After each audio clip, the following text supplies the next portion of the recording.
Welcome to the circus.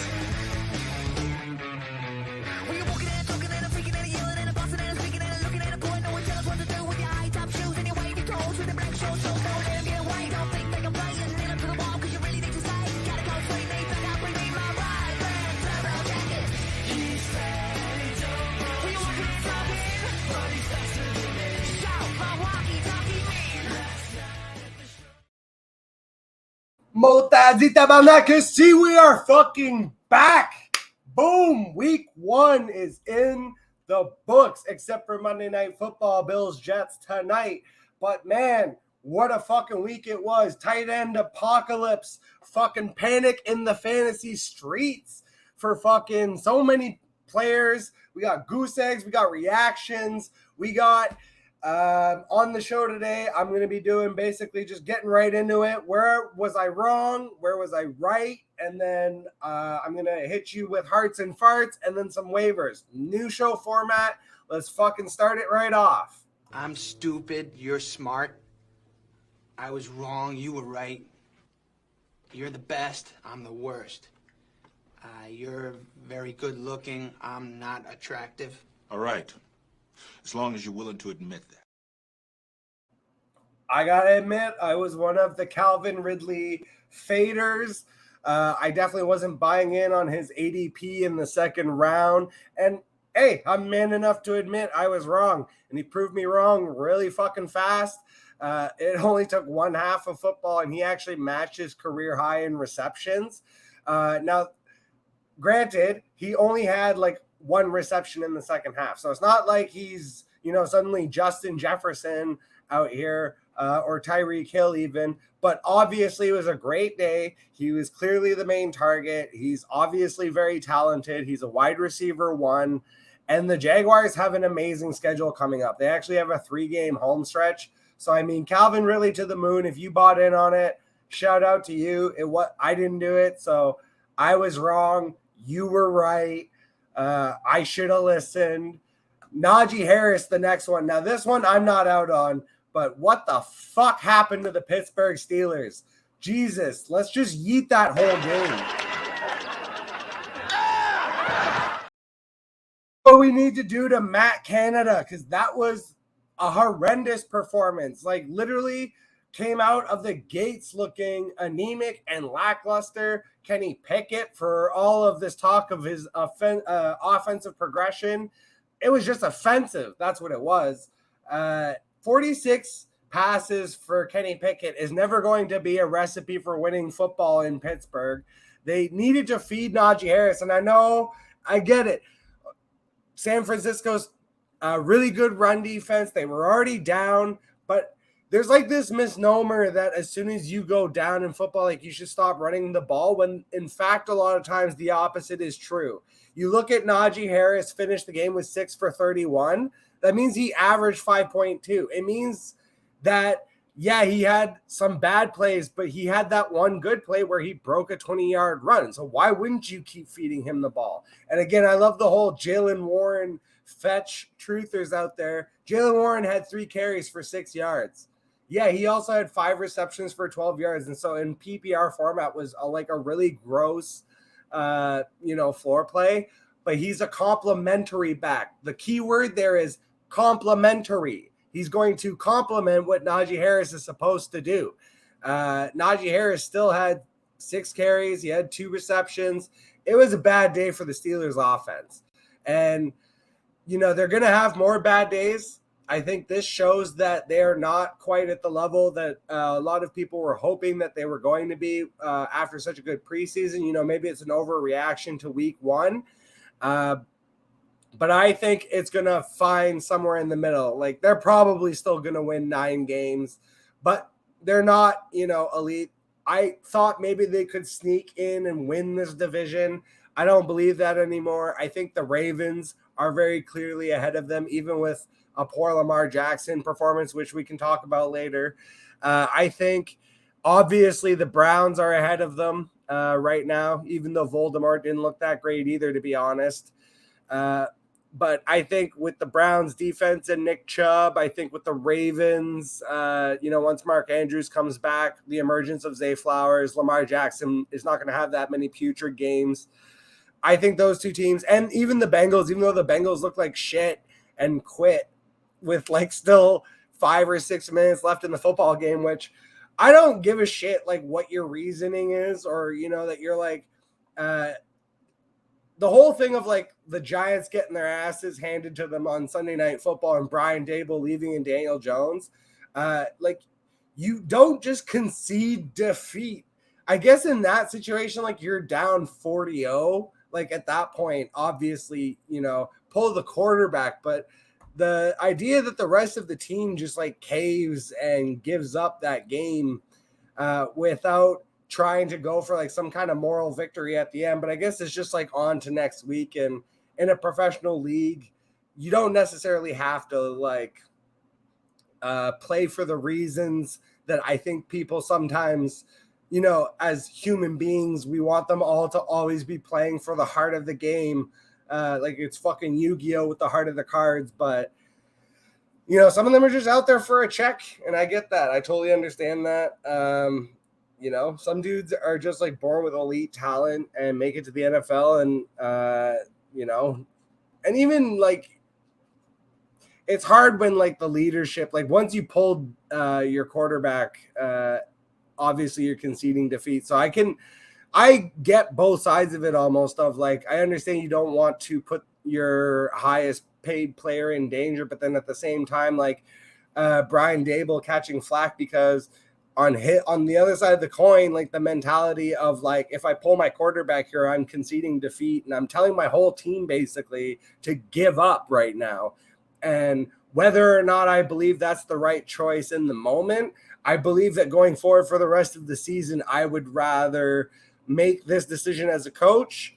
And that's kind of like situational. I think it's, it's so easy for fans from an outside perspective to shit on the decisions that these coaches have to make on a week-to-week basis to essentially try and save their fucking jobs. It's just ridiculous, but we'll keep going here. Brock Purdy. Not that I was ever like really out on Brock Purdy, but I was never really in either. I just wasn't totally sold that he was like clearly the starting quarterback. I actually thought it was a 3-way race until they traded Trey Lance, and then that was pretty obvious that was an investment in Brock Purdy, which is crazy that Mr. Irrelevant is out here passing again, 19 for 29, 220 yards and 2 touchdowns. You can't ignore it anymore. Brock Purdy has arrived, and the 49ers look like a playoff team. So shout out to 49ers fans. It's funny. My wife really loves Brock Purdy because he played for Iowa State, I think it is. I'm going to have to vet that because I'm not good with the college football. I'm up in Canada. Not only am I up in Canada, I live in Quebec. Okay, so I'm under a frozen rock up here. People around me don't even speak fucking English a lot of times, to be perfectly honest. So I don't really follow a lot of college football, but I know that he played in Iowa, and so she's a big fan, and she'll be mad at me for not knowing exactly because I always get confused because there's 2 of them. It's Iowa and Iowa State, and I'm like, I know there's a difference, but to me as an outsider, it's like it's like a big rivalry, but it's like they're both from the same place, but they're not. It's like an internal thing. It's like maybe just because in Canada we don't necessarily have like the biggest rivalry for us is very much like it ends up being like Toronto, Montreal, but it's like those are very different cultures and very different places that act in very different ways. There's an old joke that like if Toronto and Montreal were brothers, Montreal would be like a sex-crazed alcoholic, and Toronto would be an accountant. So it's like that is very different worlds.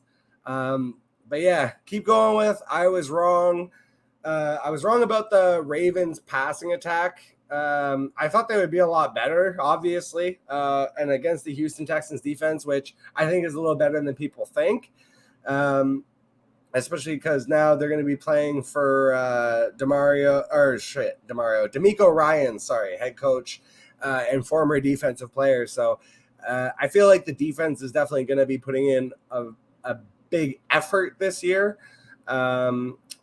So, the Raven, and then they just ended up running the ball in a bunch, so they didn't really need Lamar, and it just kind of sucked for fantasy. That's one of those times where it's real life football just doesn't work out for fantasy football. They won the game ultimately. Arthur Smith said it himself. I don't care about your fantasy team, and he was honestly speaking for most head coaches. Jamal Williams, that one really surprised me actually, that he didn't have a big game.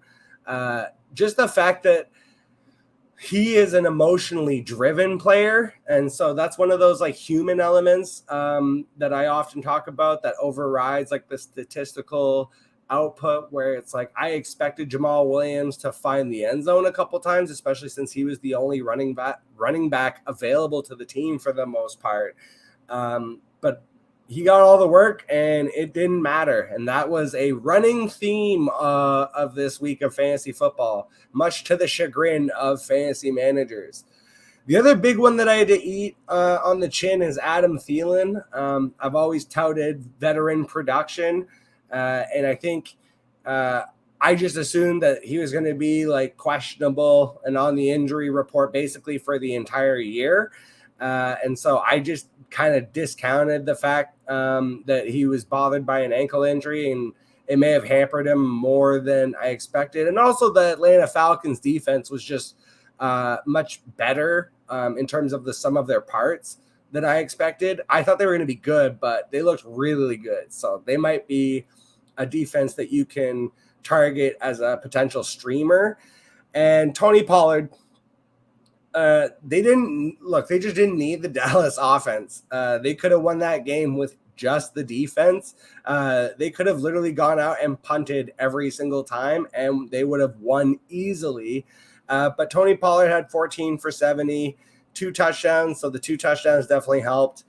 But if this turns into a running theme where they're just going to lean on defense and running, that could be bad for Dak Prescott only as a fantasy quarterback. Because as a real life NFL quarterback, obviously, if you can just have your defense go and kick the shit out of the other team and, you don't really have to do much but manage your side of the ball, that's easy money, easy wins. If it was me, I wouldn't even give a shit what the media said or, what NFL fucking Twitter said. I'm making millions of dollars as an NFL quarterback and I'm winning games. Go fuck yourself. So from a real life perspective, it was fine, but for fantasy, you were disappointed. So those are the things that I was mainly wrong. Oh, the other one, that kind of popped up during the week was, I have Puka Nacua on a lot of rosters. I did draft him, as a late option, especially once the Cooper Kupp news popped up, and Cooper Kupp was going to be out with a hamstring. And then I'm a big fantasy footballers guy. They had talked about the potential of him going on IR. I saw the opportunity for Puka Nacua. I just love saying his name too. Puka Nacua. It's just fun. So I had him late in a lot of places, but I wasn't brave enough to start him. So unfortunately, he rode my bench, and it cost me in Scott Fishbowl, where I played freaking Isaiah Hodgins. And obviously none of the Giants did anything because they got absolutely shellacked by the Dallas defense on Sunday night. So we'll get into a couple things that I was actually right about, because I like to put out the stuff that I was wrong about first. But hey, I wasn't wrong about everything. Not the kind of person to say I told her so, but you know what? I told her so. I told her so. That's right. I told her so that Arthur Smith hates Kyle Pitts. He doesn't like him. No, it's not even just that he hates him. He hates your fantasy football team. He hates all of us. Drake London, good fucking Lord. I thought this guy could be AJ Brown light, and he made me look like an absolute goddamn fool. So, thanks, Arthur Smith. Not that, you have to run your team based on my fantasy analysis, But hey, maybe you don't have to spend such high draft capital on these fucking skill players if you're not going to use them. Like, you know, you may as well just, Mac Hollins is perfect. And you know what drives me crazy too is if you were to actually run like a proper NFL offense, it would be very effective for you to be able to pull switches with Mac Hollins and Kyle Pitts. Imagine situations where you could have a 2 tight end set with Mac Hollins and Drake London on the outside, and then have Kyle Pitts just come off the line and split out wide. How fucking hard is that? But no, you don't give a shit. You're just going to run Tyler Algier 15 times. And that was more than Bijan Robinson, which my very first video that I ever did on this channel was based, it was the second video because it was the ABC series, which I hated doing and I'm never doing again, by the way. And just in general, series like that are, for content creators, a fucking grind. So a lot of that shit has like fallen by the wayside for me, but man, I just, it's so frustrating watching Falcons games and knowing how good the offense could be. And I invested heavily in Drake London, but zero in Kyle Pitts. Because in Kyle Pitts, it was like, I know that Arthur Smith is just not going to use him the way that we want. I did a little video. I got completely off track. I was talking about Bijan Robinson. Sorry. That happens to me. If you're like, oh, this guy fucking, yeah, well, you know what? I smoke a lot of weed. So sue me.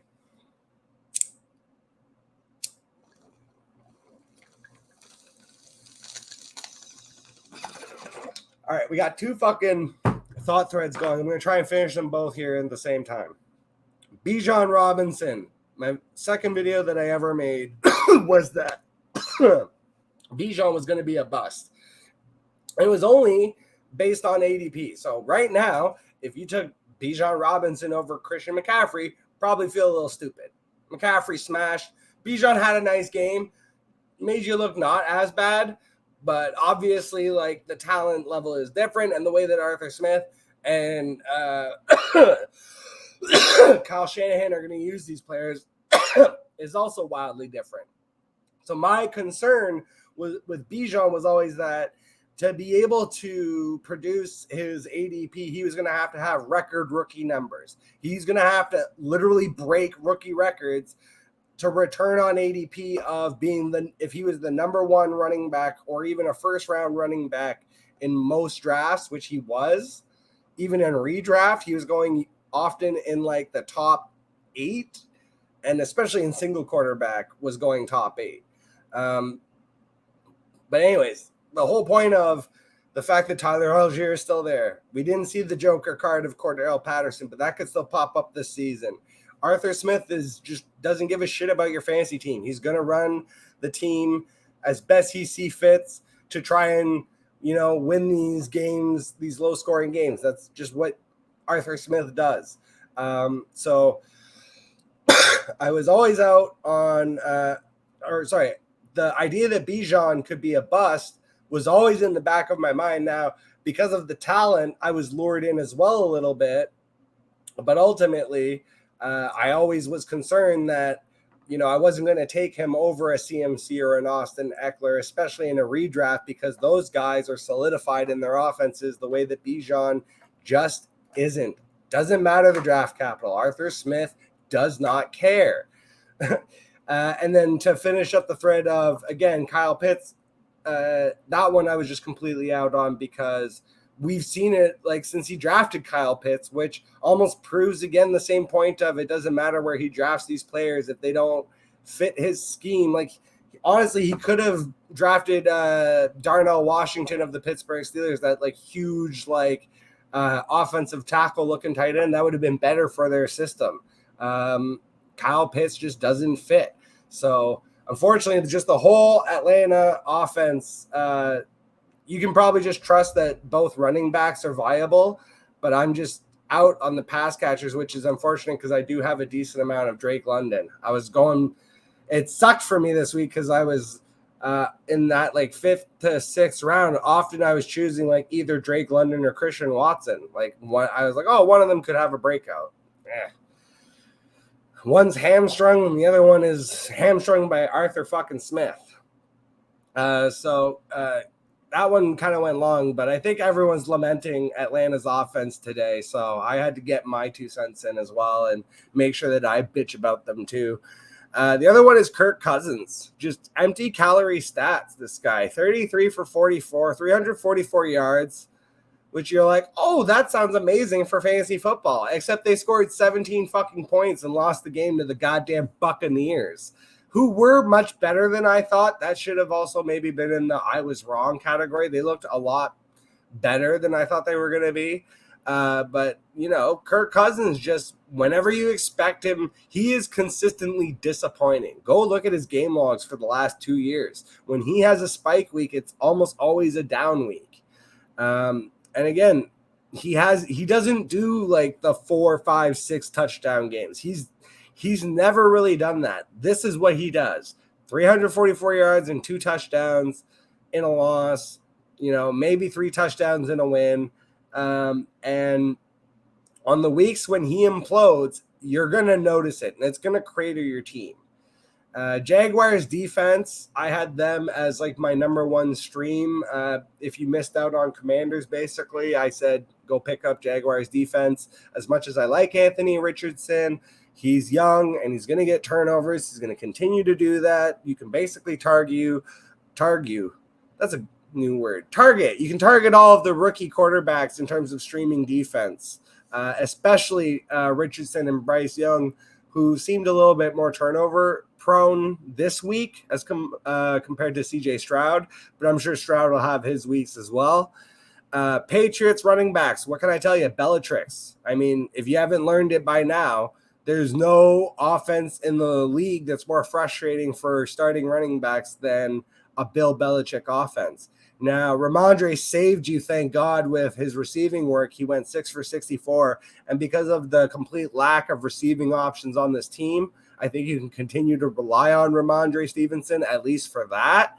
But, man, it was ugly in terms of the run game. And the fact that he's already splitting with Zeke, who, this idea that Zeke was supposed to come in and command this like huge amount of targets, he didn't look that much better on the ground, to be honest. I was surprised by Mac Jones, and he was able to play his way out of a really rough game. He was getting the shit kicked out of him in that first quarter. He got smacked in the mouth, but he showed toughness, fought his way back. Kendrick Bourne had a nice game. Hunter Henry, that was another one I was right about. That was my tight end call of the week. If you go check my video that I made recently, which was top 5 tight ends to pick up. Now, I was definitely dead wrong about Noah Fant, which was one of them, but that was like a deep dive. But the number 1 that I had was Hunter Henry, and he finished number 1 on the week because it was so bad for tight ends this week. Like literally, like I think it might have been the worst fantasy tight end performance, and we've had some bad ones in the past, but this might be the worst one of all time. I cannot remember, and we'll get into it in the hearts and farts, but I don't think I can ever remember a week this bad. The other one that I'm going to really pat myself on the back for is Jordan Love. I said it. Packers don't miss on quarterbacks. And it's not even just Brett Favre. It's not even just Aaron Rodgers. It's, Don Magic Man Mikowski, and it's Lynn Dickey, and it's, it's a Bart Starr. It's a series of good to great quarterbacks basically through their entire history that they've either drafted or found through free agency or trade. So Packers are just, one of those teams where it's like the Steelers are good at finding wide receivers and the Packers are good at finding quarterbacks. And then Jordan Love, had a really good game. In fact, he was one of the top performing fantasy quarterbacks because it was a pretty ugly week just across the board for offense, which again, in the hearts and farts section coming up, you'll see like kind of why the offense has really struggled. But besides Jordan Love, the last thing that I'll really get on here is I was wrong about Tony Pollard, but on that same bus list, I had Dallas Goedert because he's just so mid. He's never really done anything in his whole career. Go look. He's never been over 900 yards in his career. He's never had more than 5 touchdowns in a season. He's never even had 60 receptions in a season. And he was being pushed up strictly because of the attachment to Jalen Hurts, not anything that he's ever done in his career.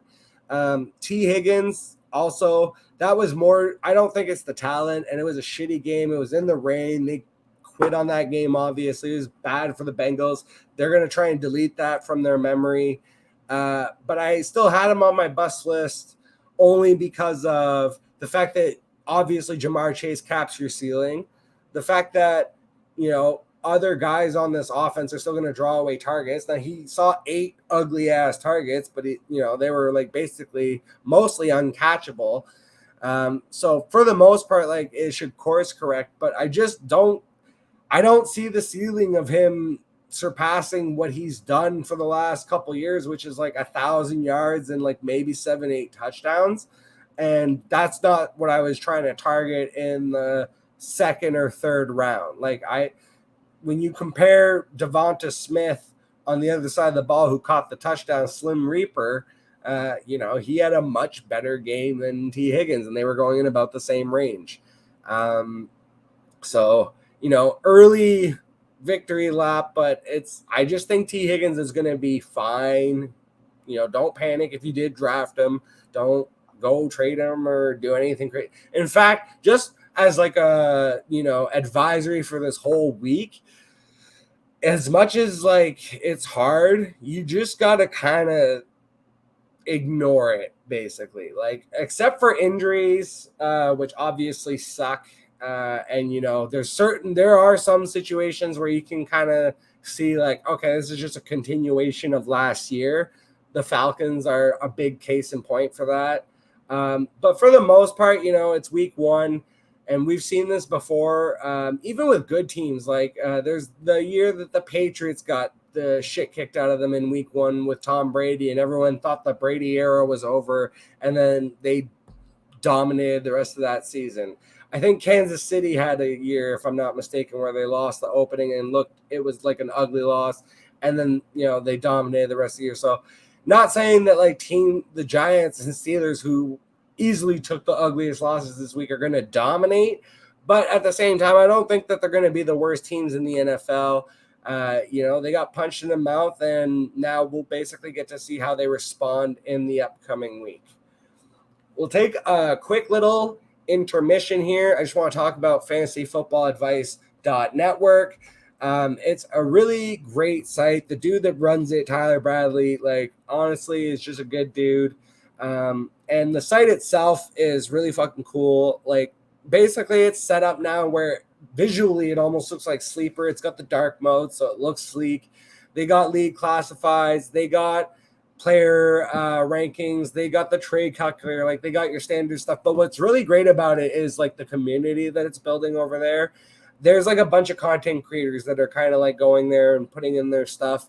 And if you want to become a content creator at some point, that's a place where you can kind of go and get your start and get support. And in these early days of content creation, I know myself, I still don't have a bunch of subscribers or anything. My videos don't always get a lot of views, and that can be mentally tough to deal with. And when you feel like you're just talking to air to keep going, but having a platform and a community where you can kind of get feedback, and I try to be as active as I can on the site.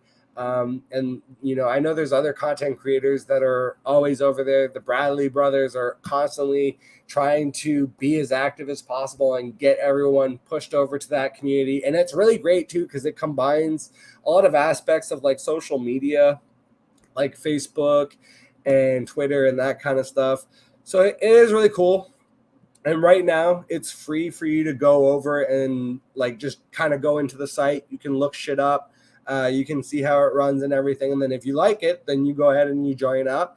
And if you do that, make sure that you use my code Joker420. You can always use that code, get yourself a little discount. So now, get right into the hearts and the farts.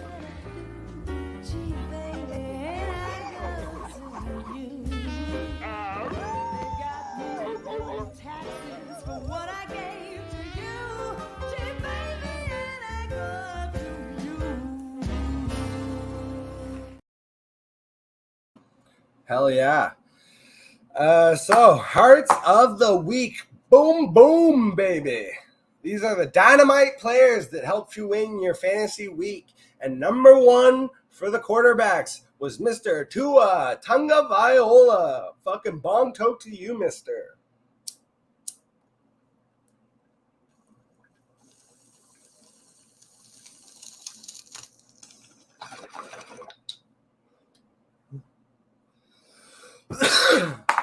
Also, if you live in Canada and you happen to be watching this,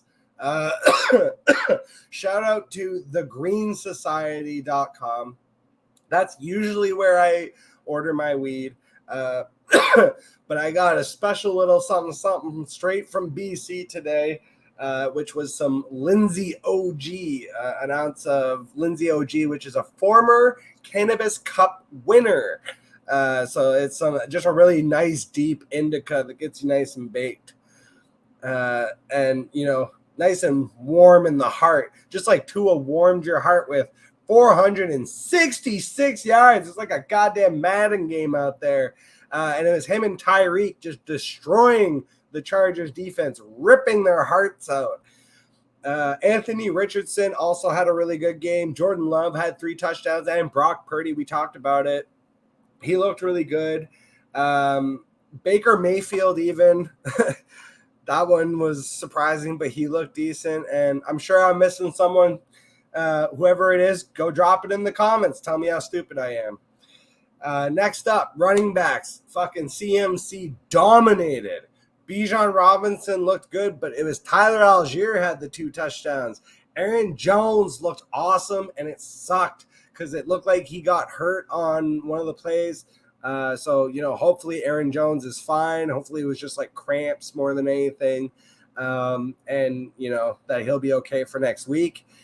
Travis Etienne, this one, again, should have been in my pats on the back of I was right.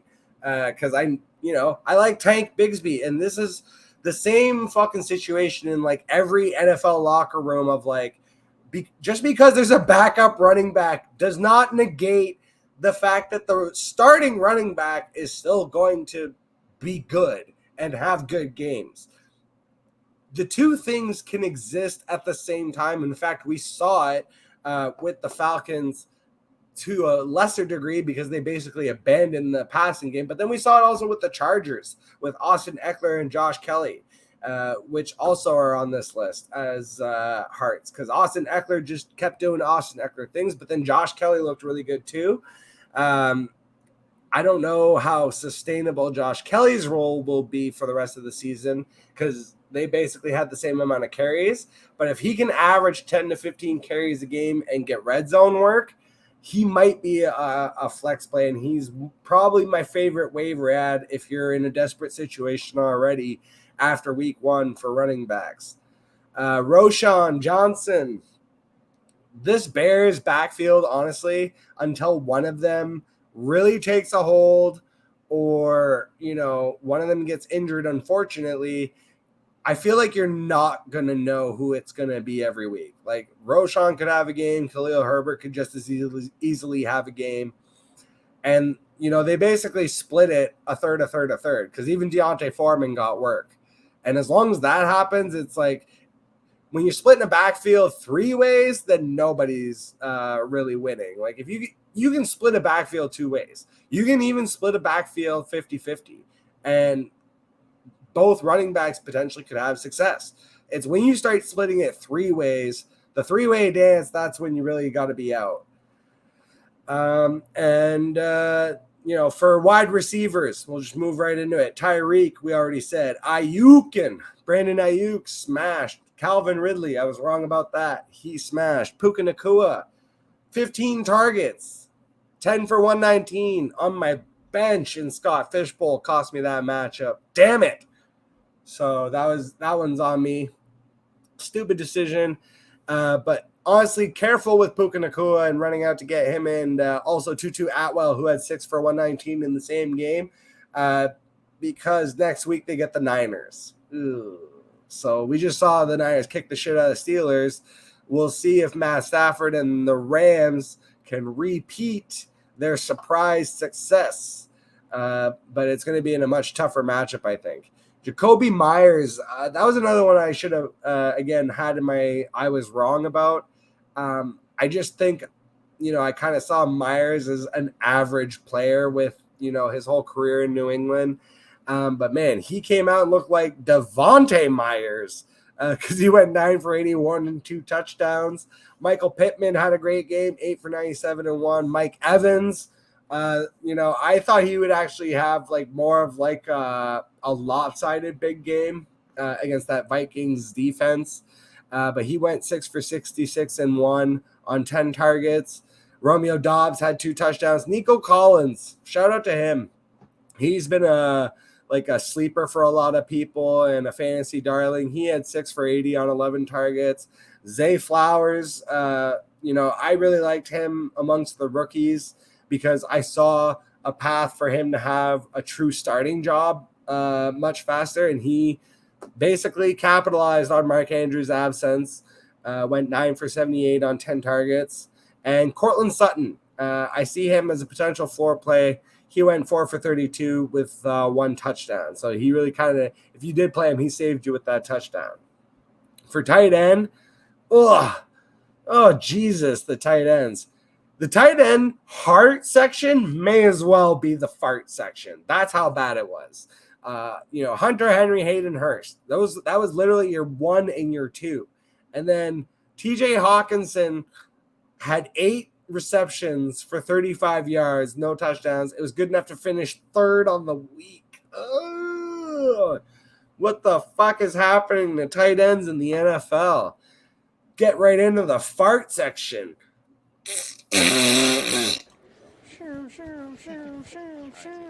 Shots, explosives. Yeah. Farted up just like Jonathan Gannon not telling us who the quarterback's going to be just for Josh Dobbs to go out there and look super mid, which, it's not even his fault. He just got there. He honestly shouldn't be starting. But then again, neither should Clayton Tune. So really, it just means that the Cardinals don't have a starting quarterback, which is by design.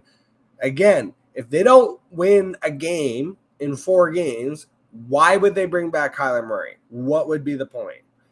Honestly,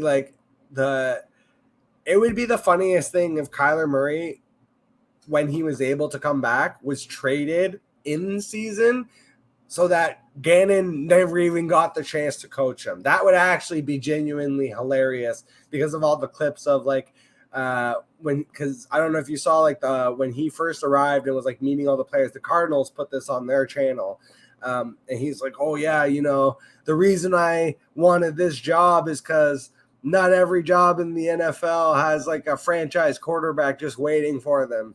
Talking to Kyler Murray, it's man, the irony of if he never even gets to coach Kyler and that franchise quarterback is next year Caleb Williams, depending on if he's even going to survive the offseason, because this could end up being a Jim Tom Sula, you're a bridge to our next actual head coach, one and done season. That's how bad it's looking for the Cardinals right now. So on the fart list, Joe Burrow, that sucked. Lamar, that sucked. All the rookies except Anthony Richardson. So Bryce Young and Stroud. Young had 2 interceptions. Stroud had no touchdowns, even though he had a decent game. Desmond Ridder in super flex formats, that sucked. Most of the quarterbacks just kind of were either average or slightly above average. Jared Goff only had 1 touchdown. Justin Herbert just had the 1 passing touchdown and then 1 rushing touchdown. So, none of them were enough to be in the hearts or fart section. If there was just a mid-tier in between, that's where they would be living. And then Dak Prescott, I thought he could be hampered by his coaches. I didn't really expect him to be beaten by his own defense because they just straight up didn't need him. I could have been the quarterback for that team, and they would have easily won that game. So, Dak Prescott, it was, again, real-life football situation, just didn't work out for fantasy. This doesn't mean that I get to take any kind of victory lap on the Cowboys offense. If anything, the Cowboys looked even much better than I expected. And so that's something I might have to eat crow on this year. Because just, again, I always start with leadership on down. And when Mike McCarthy's out in the media saying stuff like, Kellen Moore was only worried about producing points and I want to slow things down and, get ball control. It's like, okay, well, if your defense plays like that every single game, then you might be right, Mike McCarthy. But, I guess we'll have to see for the rest of the season. But they looked really good. But unfortunately, like I said, Dak for fantasy, 13 for 24, 143, no touchdowns. That would have killed your lineup. So that sucked. Joe Mixon, Dameon Pierce, Josh Jacobs, Rachaad White, James Conner, Javonte Williams, like all of them just had gross performances. Now with Javonte Williams, there's hope. The fact that he's coming off such a crazy injury and went 13 for 52, that to me shows potential upside for the rest of the season. Josh Jacobs, he'll have better games. He went 19 for 48 and 2 for 23. It was gross. It just sucked. Dameon Pierce, 11 for 38. Rachaad White had 17 for 39. Like, it was just a lot of really gross performances. The Eagles running back situation was ridiculous. After all this offseason pontification, they scratched Rashad Penny. DeAndre Swift barely sees the game, and Kenneth Gainwell ends up with 18 touches. Didn't really do a lot with them. He had 14 for 54, 4 for 20. Hey, 420. Well, it's 420 somewhere. It's gotta be. But yeah, other than that, it was kind of just doldrums for a lot of the running backs. If you weren't it was a lot of running backs was either you scored a touchdown, like Cam Akers had 22, I think it was 22 carries for 29 yards. Is disgusting, but he got a touchdown, so he kind of saved you. It just was disgusting all around for a lot. Even Derrick Henry, who I was having an argument on Twitter earlier today, even, about Tyjae Spears' involvement and how that affects King Henry. And I'm like, even in a horrible road matchup against the Saints in their building with Steve Gleason and Drew Brees there to inspire the shit out of the crowd and the team, he managed 100 all-purpose yards. He had that awesome stiff arm. He had that long screen pass that almost went to the house. If that goes to the house, then he's one of the top performing running backs. Instead, he just was kind of in the middle. He had 100 all-purpose yards. So it wasn't bad. It wasn't good. He kind of would find himself in that mid-tier for week one. But Derrick Henry just gets stronger as the year goes on.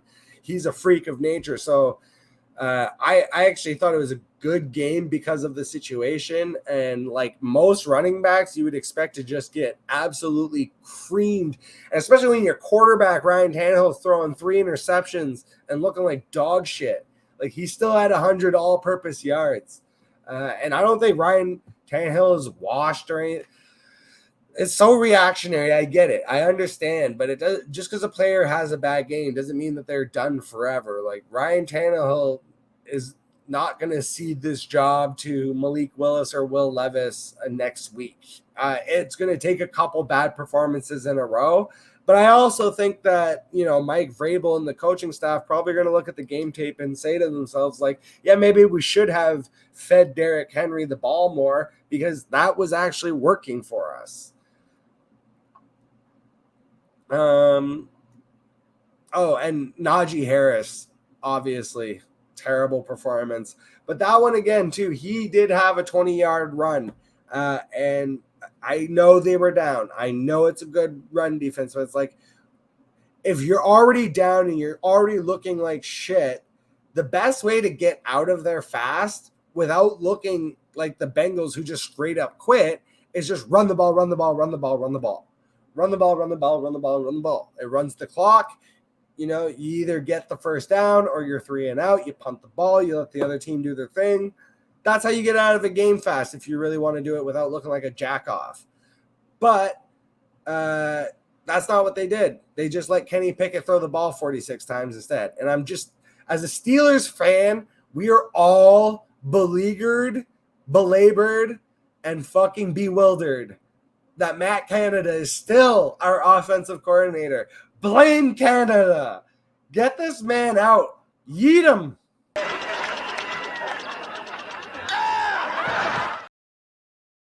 Ugh. So, yeah. And then wide receiver, this one killed me. DJ Moore only had 2 targets. And it's like people are trying to pat themselves on the back like it was DJ Moore's fault. What are you going to do with 2 fucking targets? Justin Fields, throw this man the ball. And so really like the pat on the back is Justin Fields. And again, Fields was just good enough to not be in the fart section for quarterback, but you know, just bad enough to be like very mid. He was in the mid tier. But I'm not adding a whole mid tier section because then we're adding 15 minutes of the show and I'm not doing that. And then so after DJ Moore, Jamar Chase, that sucked. That whole Bengals team basically like got smashed by the Browns offense. T. Higgins goosed. Amari Cooper got hurt, so keep an eye on that. But that sucked because he looked like he was going to have an okay game. But then he finished with only like 3 receptions for under 50 yards, specifically because he had to leave with injury. Drake London goosed because Arthur Smith hates your fantasy team. Christian Kirk, he pulled a magician's act. He decided to disappear from this game. Which honestly really surprised me because I felt like his role was still secure. But to be honest, his role looked like it was supplanted almost by Zay Jones. So just keep an eye on that. Panthers wide receiver, just enter name because none of them had more than 2 receptions. And Quentin Johnston, he's still firmly behind everyone else. He had 2 receptions for 3 yards, but basically not involved. Basically just out there still, even running less snaps and routes than Josh Palmer. So it's I think it's going to take an injury. Now, Mike Williams did get banged up. I think he came back after he got popped at the line. But, you know, if for some reason Mike Williams, who does tend to be one of the more injury prone, I don't like to use that tag because like every player in the NFL can get injured at any time. But there are certain players like a Mike Williams who do have a tendency to get injured a little more often than others. And by a little, I mean a lot. You know, he also just falls like a sack of potatoes every time he goes up for the ball. So that doesn't help. But yeah, unless there's like an injury or like some shifting around, it feels like Quentin Johnston is going to take a little while to emerge. So right now, like the rookie wide receivers to own in order correctly are Zay Flowers, Jackson Smith and Jigba, and then Quentin Johnston. And I put Jordan Addison actually ahead of Jackson Smith and Jigba even. So let's do Zay Flowers, Jordan Addison, Jackson Smith and Jigba, Quentin Johnston. That feels right for now. And then, yeah, tight end. Everybody, name a tight end. They either didn't play or they sucked. Even Hawkinson, who was like the 3rd best tight end on the week, again, 8 for 35. So unless you were in full PPR, like the only upside to the tight end position this week was that your opponent probably didn't have one either.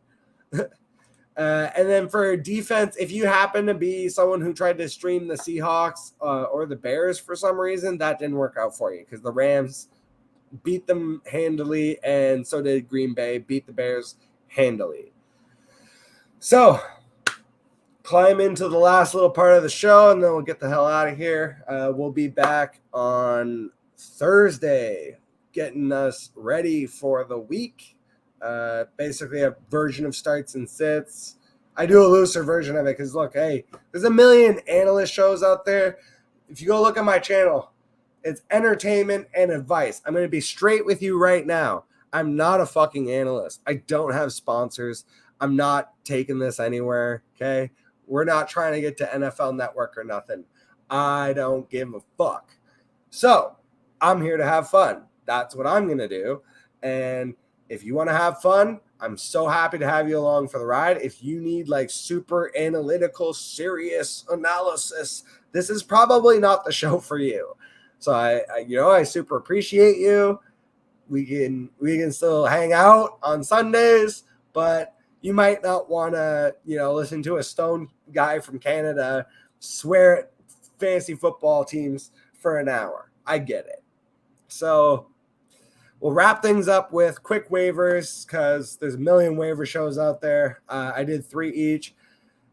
In shallower leagues, in single quarterback leagues, Jordan Love probably on waivers. He is in a couple of my leagues. Go pick him up. That one's obvious.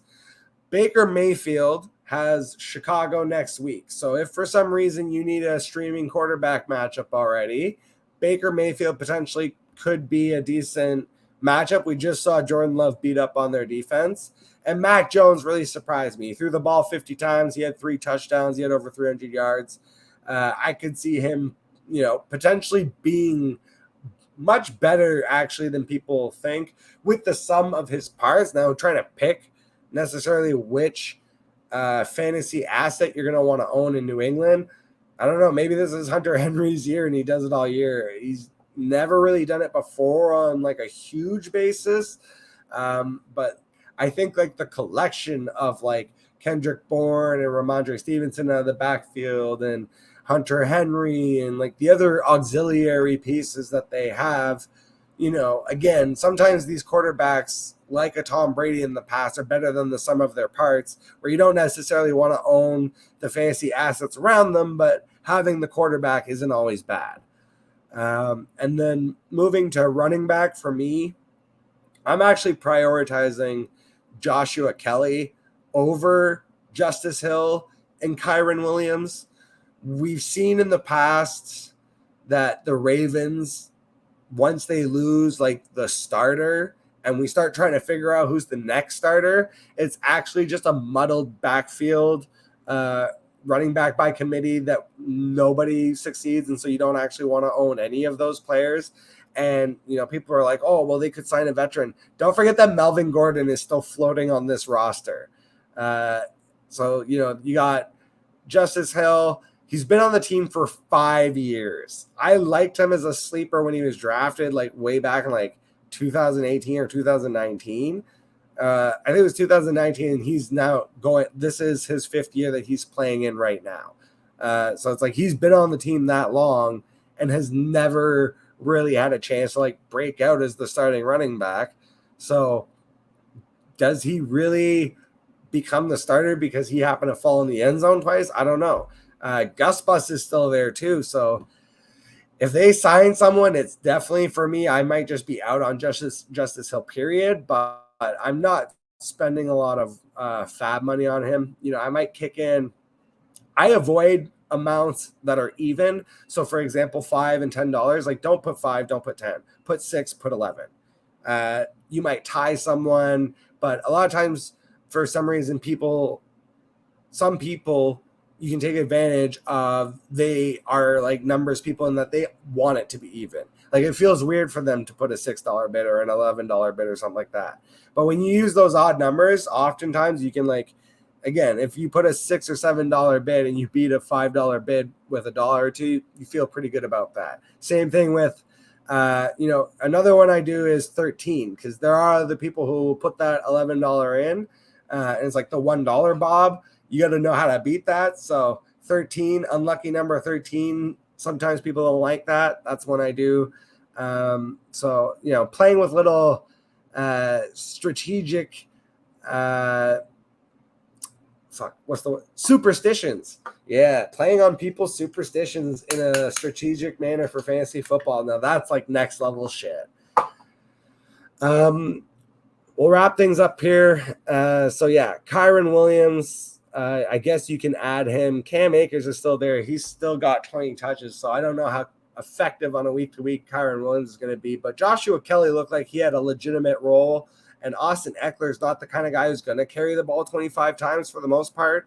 So I think in a Kellen Moore offense, we could see Joshua Kelly on like a more permanent flex basis. So I'd be more willing to invest, like if I was going to bid my $13, it would be on Joshua Kelly above Justice Hill and Kyron Williams. Puka Nacua and Tutu Atwell. Just beware again. They have San Francisco next week, so that could end up being a wasted bid. You could even, it would be funny if you wait, let the other managers like overspend on Puka Nacua coming off the big week. Let him go into San Francisco, see if they get their asses kicked, and see if he doesn't hit waivers again the very following week, and you get him on the super cheap. Because I could totally see a world where that happens. Now, maybe I'm wrong. Maybe he turns into the next Cooper Kupp. That's the bet you're taking. I don't know. How much of your fab are you really going to spend on Puka Nacua if you're in a fab league? I'm not spending more than 15%. And that's like, I got to be kind of hurting for a wide receiver. Like if I'm the Christian Watson, Deontay Johnson owner, and I'm worried I might be down a wide receiver for another couple weeks, that's a situation where I'm putting in 15 to 20% even on Puka Nacua. But that would be my absolute max. I definitely wouldn't be going over that. And even that feels high, honestly, because this totally feels like a situation that could bite us all in the ass next week when they have to play San Francisco, who just kicked the shit out of my Steelers. Rashid Shaheed, I like him. Kendrick Bourne, Juju Smith, Schuster looked like Juju. So Kendrick Bourne Identity, probably a good ad. Zay Jones. I talked about the Jaguars have 3 matchups coming up with Kansas City, Houston, and Atlanta. Those are all matchups where I could see him being viable, and they're all at home. So they're all home matchups. I like that. And then if you're dumpster diving here, Josh Reynolds and Allen Robinson, that's, again, like you need to be in I have a 16-team dynasty league with like super deep rosters where I started Josh Reynolds. So it's like that's the situation you need to be in to do that. That's why I call it dumpster diving at that point. For tight end, speak of dumpster diving, Jesus Christ. Can we just eliminate tight ends? Like people talk about taking out the kicker position. Like I play in a couple leagues where there's no tight end position and I just didn't draft one. And honestly, like that might be the way of the future. Forget eliminating kicker and DST. Let's get rid of tight ends. Jesus fuck. Hunter Henry, Hayden Hurst. If the rookies are out there because you're in a shallower league, Musgrave, Laporta, Ferguson. And then in the yuck dumpster, Adam Troutman for the Broncos and Kylan Granson for the Colts. That's like really deep dive shit. Otherwise, for DST, defensive streamers, the Saints at Carolina next week, the Packers at the Falcons. We saw Falcons have a good run offense, but they don't like to pass the ball. And I could see them making some mistakes. And Texans versus Colts. Houston Texans defense performed better for fantasy than you would think. And as much as I like Anthony Richardson, the running backs are awful. He really just has, he's going to have to rely on throwing to Michael Pittman, Alec Pierce, and Josh Downs, which is not the worst wide receiving core in the world. But it's just the fact of, there was a graphic going around on Twitter that was really funny where it's like 95% of Anthony Richardson's passes were basically all to the right because that means basically is because he's only seeing one half of the field. And that's something that does happen a lot of times to like inexperienced rookie quarterbacks, especially ones like Richardson who are relying on their strength. But you just got to also be wary that Richardson took a shot at the very end of the game. I know he had taken another one earlier that I saw that he got up from, but I think he took another one later on that I missed. But just keep an eye on injury report for Richardson, because if not, it's going to be Gardner Minshew. And I love Mustache Mania as much as the next person. But Colts offense might be one of those offenses I'm looking to stream against all year. Nick Folk, 5 for 5 for the Titans. Kickers are people too, damn it. Brett Maher for the Rams and Matt Prater for the Arizona Yuccanals. The Cardinals, again, they're going to struggle to win a game. And I don't understand why they're going to bring Kyler Murray back. I almost feel like the only reason you bring him back is so that you don't go 0-17, because then you'd be like the first in the new generation with the extra game to go 0-for. You don't want to be one of those go down in infamy teams. That's it for me. We hit an hour. Let's get the fuck out of here. Thank you so much for joining. Super kick that subscribe button and catch you all on the flip side. Is this the time?